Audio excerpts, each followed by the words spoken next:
একদা মিশরে এক অত্যাচারী রাজা ছিল। তার নাম ছিল সাদুন। সাদুনের প্রধান কাজ ছিল পাপ কাজে লিপ্ত থাকা। বাদশাহ সাদুন প্রজাদের উপর এত অত্যাচার করত, প্রজারা তার রাজ্য ছেড়ে পালাতে চাইতো, কিন্তু প্রজারা চাইলেও তার রাজ্য ছেড়ে পালাতে পারত না, কারণ প্রজারা পালিয়ে গিয়ে বাদশাহ সাদুনের নামে বদনাম করবে। তাই সাদুন তার রাজ্যের সীমান্তে কঠোর পাহারার ব্যবস্থা করেছিল। বাদশাহ সাদুন তার উজির ইমরানকে আদেশ দিয়েছিল, রাজ্যের যেখানেই কোনো সুন্দরী মেয়ে থাকবে সেই মেয়েকে সাদুনের রাজপ্রাসাদে পাঠাতে হবে। এই অত্যাচারী সাদুনের রাজ্যেই বসবাস করত হাজেরা আলাইহিসসালামের পরিবার। হাজেরা আলাইহিসসালামের পিতামাতা সবসময় চিন্তা করতেন হাজেরা আলাইহিসসালামকে নিয়ে, কারণ কখন কোন সময় হাজেরা আলাইহিসসালাম পাপিষ্ঠ সাদুনের চোখে পড়ে যায়। হাজেরা আলাইহিসসালামের পিতামাতা তার জন্য ভালো পাত্রের সন্ধান করতে লাগলেন, কিন্তু কোনো ছেলেই হাজেরা আলাইহিসসালামের সৌন্দর্য দেখে বিয়ে করতে চাইল না। কোনো পাত্রই সুন্দর মেয়েকে বিয়ে করে বাদশাহ সাদুনের হাতে প্রাণ দিতে চান না। হাজেরা আলাইহিসসালামের চিন্তায় তার পিতা অসুস্থ হয়ে পড়লেন। হাজেরা আলাইহিসসালামের চিন্তায় একসময় তার পিতা মারা যান। হাজেরা আলাইহিসসালামের পিতা মারা যাওয়ার 1 বছর পার হয়ে যায়। মিশরের টেরা নগরীতে প্রতি বছর মেলা বসত। অধিকাংশ নারী পুরুষ সেই মেলায় গিয়ে আনন্দ উপভোগ করত। এমনকি বাদশাহ সাদুনও মেলায় যেতেন। হাজেরা আলাইহিসসালাম তার মাকে সঙ্গে নিয়ে টেরা নগরীর মেলায় যান। মেলায় যাওয়ার কিছুক্ষণ পর বাদশাহ সাদুন হাজেরা আলাইহিসসালামকে দেখে ফেলল। বাদশাহ সাদুন হাজেরা আলাইহিসসালামের সৌন্দর্য দেখে তার পাপী চোখটি জ্বলজ্বল করে জ্বলতে লাগলো। হাজেরা আলাইহিসসালাম সাদুনকে দেখে ভয়ে কাঁপতে লাগলো। সাদুনের হাত থেকে বাঁচার জন্য হাজেরা আলাইহিসসালাম দেরি না করে বৃদ্ধা মায়ের হাত ধরে জনগণের ভিড়ের মধ্যে পালিয়ে গেল। বাদশাহ সাদুন তার উজির ইমরানকে বলল, রাজ্যে এই সুন্দর মেয়ে থাকতে তাকে কেন এখনো হাজির করনি আমার প্রাসাদে? এখনই এই মেয়েকে আমার সামনে নিয়ে এসো। ইমরান দেরি না করে হাজেরা আলাইহিসসালামকে খুঁজতে বের হলো। হাজেরা আলাইহিসসালামকে কোথাও খুঁজে না পেয়ে বাদশাহ সাদুনের কাছে এসে বলল, জাহাপনা, তাকে কোথাও খুঁজে পাইনি। সাদুন রেগে গিয়ে বলল, আমার রাজ্যে তুমি এখনো এই মেয়েটিকে খুঁজে পাওনি? 7 দিনের মধ্যে এই মেয়েকে তুমি খুঁজে আনবে, অন্যথায় তোমার গর্দান যাবে আর শিয়াল কুকুর তোমার শরীরের মাংস খাবে। এদিকে হাজেরা আলাইহিসসালাম ও তার মা মেলা থেকে অন্য রাস্তা দিয়ে বাড়িতে আসলেন।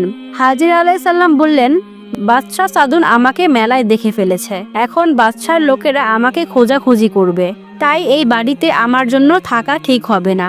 এখন আমার জন্য নিরাপদ স্থান হলো গভীর জঙ্গল। গভীর জঙ্গলে গিয়েই তাদের হাত থেকে আমার বাঁচতে হবে, আমাকে তুমি বিদায় দাও। হাজেরার মা বললেন, তুমি একা জঙ্গলে গিয়ে কিভাবে থাকবে? আমাকে সঙ্গে করে নিয়ে যাও।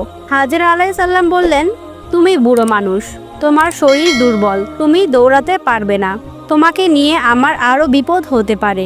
সুযোগ পেলে রাতে এসে তোমাকে দেখে যাব, এখন আমাকে বিদায় দাও মা। এরপর হাজেরা আলাইহিসসালাম রাতের অন্ধকারে বাড়ি থেকে বের হয়ে গেলেন। পরের দিন হাজেরা আলাইহিসসালামের বাড়িতে উজির ইমরান তার সৈন্যদের নিয়ে গেল। ইমরান বলল, এটাই তো হাজেরার বাড়ি, হাজেরা কোথায়? তাকে ডেকে দাও। বাদশাহর আদেশে হাজেরাকে নিতে এসেছি। হাজেরার মা বললেন, হাজেরা কোথায় আমি তো জানি না, আমাকে সে বলে যায়নি সে কোথায় গিয়েছে। ইমরান তখন বলল, তুমি মিথ্যা কথা বলছো, তুমি জানো হাজেরা কোথায় গিয়েছে। এই বলে ইমরান হাজেরার মাকে চাবুক দিয়ে মারতে লাগলো। একজন সৈন্য তখন বলল, এভাবে তাকে মেরে কোনো লাভ হবে না, তাকে অন্ধকার কারাগারে বন্দি করো, তখন সে হাজেরার সন্ধান ঠিকই বলে দিবে। তারপর তারা হাজেরা আলাইহিসসালামের বৃদ্ধা মাকে নিয়ে চলে গেল।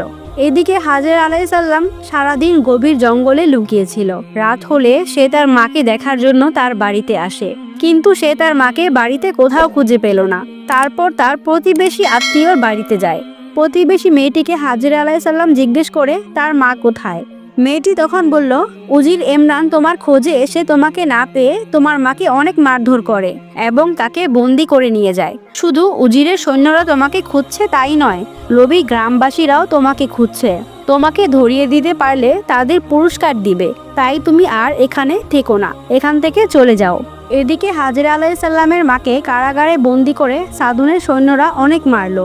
ইমরান সাদুনকে বলল, হাজেরার মাকে আর মেরে লাভ নেই। হাজেরা হয়তো বলে যায়নি সে কোথায় গিয়েছে। সাদুন বলল, হাজেরার মাকে যখন বন্দি করে কোনো লাভ হলো না, তাহলে তাকে মুক্তি দিয়ে দাও। কিন্তু হাজেরা আলাইসাল্লামের মায়ের মুক্তির কোনো প্রয়োজন পড়ল না।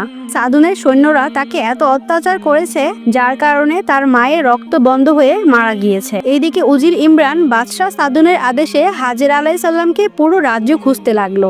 ইমরান হাজেরা আলাইসাল্লামকে খোঁজার জন্য জঙ্গলের দিকে রওনা দিল। যেমন করে হোক হাজেরা আলাইসাল্লামকে খুঁজতেই হবে, কারণ এটা ছিল বাদশার আদেশ। অপরদিকে হাজেরা আলাইসাল্লাম একা একা জঙ্গলের মধ্যে 5 দিন কাটিয়ে দিলেন। হাজেরা আলাইসাল্লাম না খেয়ে থাকার কারণে তার শরীর দুর্বল হয়ে গেল। 6ষ্ঠ দিন দুর্বল দেহটা নিয়ে একটি বড় গাছের নিচে ঘুমিয়ে পড়লেন। হঠাৎ তার ঘুম ভেঙে গেল।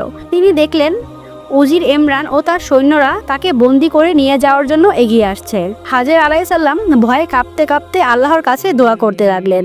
কিন্তু একই কাণ্ড, হাজেরা আলাইসাল্লাম দেখতে লাগলেন সৈন্যরা আর এগিয়ে আসতে পারছে না। সকলের পা মাটিতে আটকে গেছে। বারবার চেষ্টা করেও এগোতে পারল না। এই সুযোগে হাজেরা আলাইসাল্লাম দৌড়ে পালিয়ে গেলেন।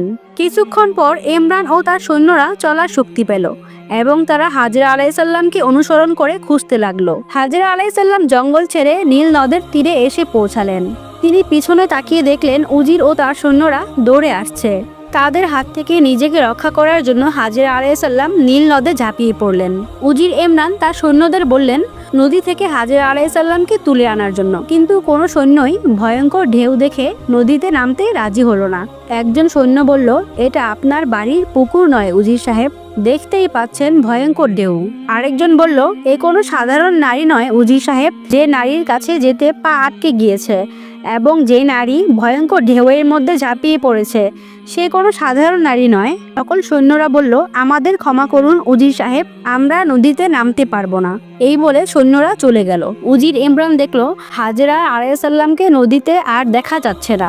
তাই উজির ইমরান একাই নদীর পাড় দিয়ে হাঁটছিলেন। কিছু দূর যাওয়ার পর দেখলেন জেলেরা হাজেরা আলাইসাল্লামকে নদী থেকে নিয়ে এসেছে। ইমরান জেলেদের বলল, এই মেয়েকে বাদশাহ নিয়ে যাওয়ার জন্য আদেশ দিয়েছে, ওর খোঁজেই আমি এখানে এসেছি। তারপর উজিরে ইমরান জেলেদের দিয়ে একটি পালকি এনে হাজেরা আলাইসাল্লামকে সেই পালকিতে রেখে রওনা দিল উজির ইমরান। অতঃপর বাদশাহ সাদুনের বিশেষ কারাগারে হাজেরা আলাইসাল্লামকে বন্দী করা হলো। কারাগারটি কোনো সাধারণ কারাগার ছিল না। স্বর্ণ রৌপ্য দিয়ে কারাগার সাজানো ছিল। কারাগারের দাসী ও প্রহরী সবাই ছিল নারী। কোনো পুরুষের সেই কারাগারে প্রবেশের অনুমতি ছিল না। হাজেরা আলাইসাল্লামের জ্ঞান আসা মাত্রই তিনি জিজ্ঞেস করলেন, এটা কি বাদশাহ সাদুনের প্রাসাদ? দাসী বলল, হ্যাঁ, এটা বাদশাহ সাদুনের প্রাসাদ আর এটা তোমার কক্ষ। বাদশাহর হুকুমেই তোমাকে এখানে আনা হয়েছে। হাজেরা আলাইসাল্লাম বললেন, হয় আমাকে তোমরা মুক্তি দাও আর না হয় আমাকে তোমরা হত্যা করে ফেলো। দাসী বলল, এটা সম্ভব নয়, তোমার কিছু হলে জাহাপনা আমাদের জীবিত রাখবে না। এরপর আরেকজন দাসী খাবার নিয়ে আসলো এবং বলল, খাবার খেয়ে নাও। হাজেরা আলাইসাল্লাম বললেন, আমি খাবো না এবং না খেয়েই মারা যাব। এই বলে হাজেরা আলাইসাল্লাম কান্না করতে লাগলেন এবং বললেন, তাহলে এটা বলো, 1 সপ্তাহ আগে সৈন্যরা আমার মাকে ধরে এনেছিল, তিনি এখন কেমন আছে এবং কোথায় আছে? একজন দাসী বলল, তোমার মা ভালোই আছে, এখন তুমি খেয়ে নাও। হাজেরা আলাইসাল্লাম সেই দাসীর কথা বিশ্বাস করতে পারলেন না। কান্না করে আল্লাহর কাছে বলতে লাগলেন, হে আল্লাহ, আমি কি এমন অপরাধ করেছি? আমাকে এমন শাস্তি দিচ্ছ? নিজের সম্মান রক্ষা করার জন্য কত বন জঙ্গলে ঘুরে বেড়ালাম, নীল নদে ঝাঁপিয়ে পড়লাম, তবুও তুমি তাদের কাছেই আমাকে নিয়ে আসলে। তোমার দুয়ারে হাত ওঠালে কেউ নিরাশ হয় না, তবে আমাকে কেন নিরাশ করলে? এতে যদি তুমি খুশি হও তবে আমাকে জ্বালিয়ে পুড়িয়ে দাও।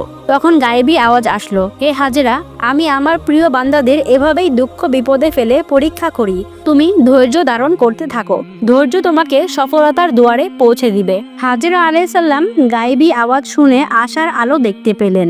অতঃপর একজন দাসী এসে বলল, জাহাপনা আপনার সাথে সাক্ষাৎ করতে চান। হাজেরা আলাইসাল্লাম অন্যদিকে মুখ ফিরিয়ে তাকিয়ে রইলেন। তারপর সাদুন এসে বলল, হাজেরা, আমাকে দেখে মুখ ফিরিয়ে রইলে কেন? আমার প্রস্তাব গ্রহণ করে নাও। আমার প্রস্তাব গ্রহণ করে নিলে এই প্রাসাদ, দাস দাসী সব তোমার হয়ে যাবে এবং তোমার আদেশ পালন করবে। হাজেরা আলাইসাল্লাম নিজেকে রক্ষা করতে একটু কৌশল খাটিয়ে বলল, জাহাপনা, আপনার কথা শুনে আমার মনে বিরাট আশা জেগেছে। আপনি আমাকে বেগম রূপে গ্রহণ করতে চাইলে এটা আমার জন্য সৌভাগ্যের। তাই আমি বিষয়টি ভেবেচিন্তে জানাবো, এজন্য আমার সময় চাই।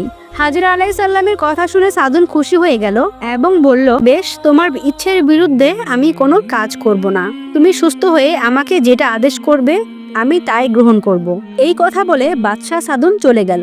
বেশ কিছুদিন পর সাদুন এসে হাজরা আলাইহিসসালামকে বললেন, হাজরা, তোমার সিদ্ধান্ত আমাকে জানাও। হাজরা আলাইহিসসালাম বললেন, আমি এখনো সিদ্ধান্ত নেইনি। সাদুন বললেন, আমার সাথে চালাকি করো না হাজরা, আমি তোমাকে 3 দিন সময় দিলাম, এর মধ্যে তুমি সিদ্ধান্ত নিবে।